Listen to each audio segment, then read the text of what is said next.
Hi everyone, welcome back. Today we'll be taking a look at another Japanese proverb, dumplings over flowers, Hoa Yori Dango, which is also a very famous Japanese manga series. Before we begin, if you haven't already, please consider liking this video and subscribing so you don't miss any future uploads. Let's get into it.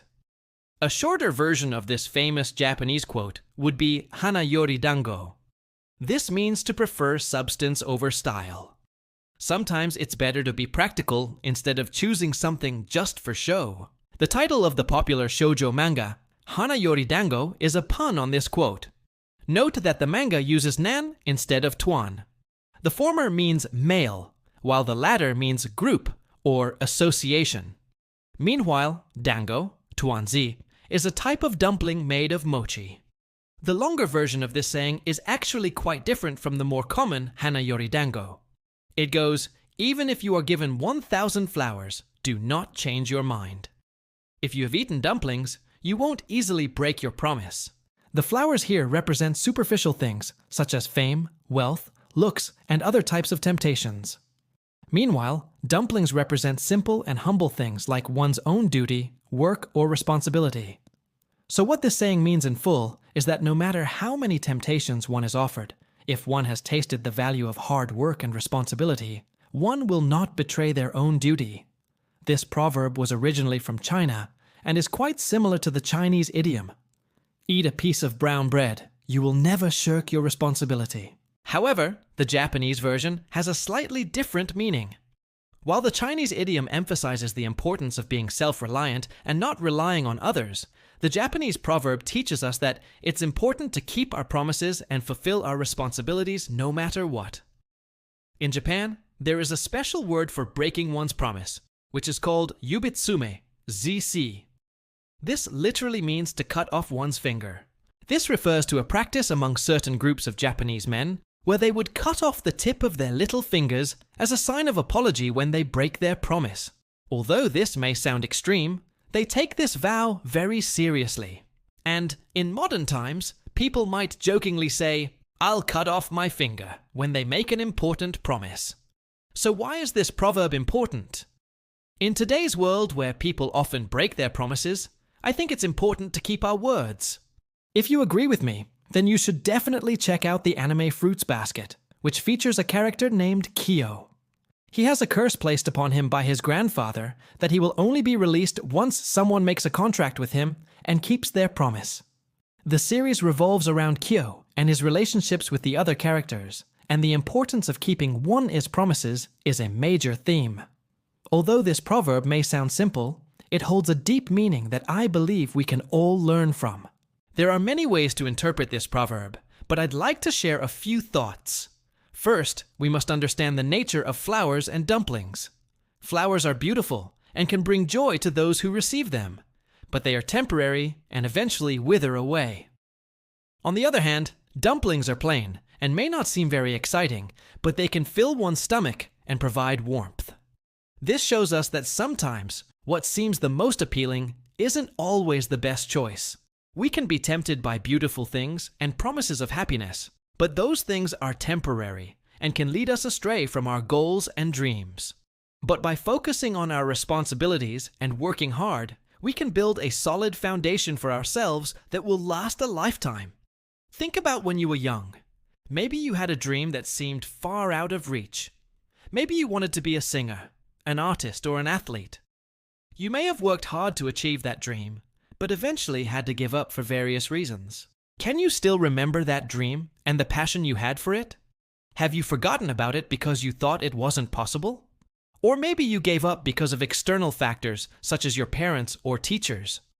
Whatever the case may be, I hope you can forgive yourself and let this be a reminder to pursue your dreams. Don't be afraid to take risks and follow your heart. Next, I'd like to talk about how this proverb applies to our daily lives. We are surrounded by many temptations, some big and some small. Some people are willing to do anything to become famous, such as betraying their friends or selling their souls. Others are willing to spend their entire net worth to buy luxury items without considering the future. There are even cases of lovers who are willing to throw away their years-long relationship for a new and exciting romance. I believe that these choices are possible because many people forget the warmth and value of everyday life. When faced with difficult situations, some people choose to give up instead of trying to improve themselves. However, I believe that each person has the ability to overcome any obstacle. This proverb teaches us not to be swayed by temptations and to hold fast to our responsibilities. It's easy to focus on negative things, but we must learn to appreciate the positive aspects of our lives. For example, we tend to complain about getting old, but being able to live a long life is something to be grateful for. We can use this time to reflect on our past and look forward to the future. No matter what happens in life, we must learn to adapt and overcome. This proverb reminds us to stay true to ourselves and not to lose sight of our goals. Finally, I'd like to share an interesting story related to this proverb. There was once a poor woodcutter who lived deep in the forest with his wife and children. One day, while the woodcutter was chopping wood, he heard the sound of footsteps and turned around to see a beautiful woman walking towards him. She introduced herself as the mountain god and told him that she had been watching him and his family and was impressed by his honesty and kindness. As a reward, she offered him a chance to make a wish. The woodcutter thought for a moment and said, "I know I'm not worthy of your grace, but my family and I are very poor, and we struggle to make ends meet. I would be grateful if you could grant us everlasting wealth." The mountain god smiled and said, "You may not be worthy, but I am moved by your humility, and I shall grant your wish." With that, she disappeared, and the woodcutter returned home with a large bag of gold coins. From that day on, the woodcutter and his family lived a life of luxury and comfort. However, as time passed, the woodcutter began to feel unhappy with his life. He missed the peaceful days when he spent time with his family in nature. He realized that his greed had blinded him, and he had lost sight of what truly mattered. Feeling remorseful, he went back to the mountain to find the mountain god and ask for her help.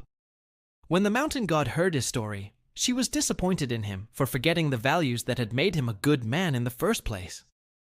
But she was also moved by his sincerity and decided to give him another chance. She told him that she would remove the spell of wealth from him and his family, but in return, she asked him to do 3 tasks. The first task was to carry a heavy rock up the mountain. The second task was to chop down a large tree. And the third task was to fetch water from a nearby lake. The woodcutter completed all 3 tasks without complaining, and when the mountain god appeared before him, he told her that he had learned his lesson, and that he didn't want to be rich anymore. He simply wanted to live a peaceful life with his family. The mountain god was pleased with him and restored his family to their original state, granting them enough wealth to live comfortably without having to worry about money. This story teaches us that material possessions and status are not the most important things in life. True happiness comes from living a virtuous and fulfilling life with family and friends. It also shows us the importance of humility and gratitude. No matter how much wealth or fame we attain, we must never forget our roots and the values that have made us who we are. If you've made it this far, thank you for watching, and let me know in the comments what you think about the proverb dumplings over flowers. As always, the references and further reading will be listed in the description below.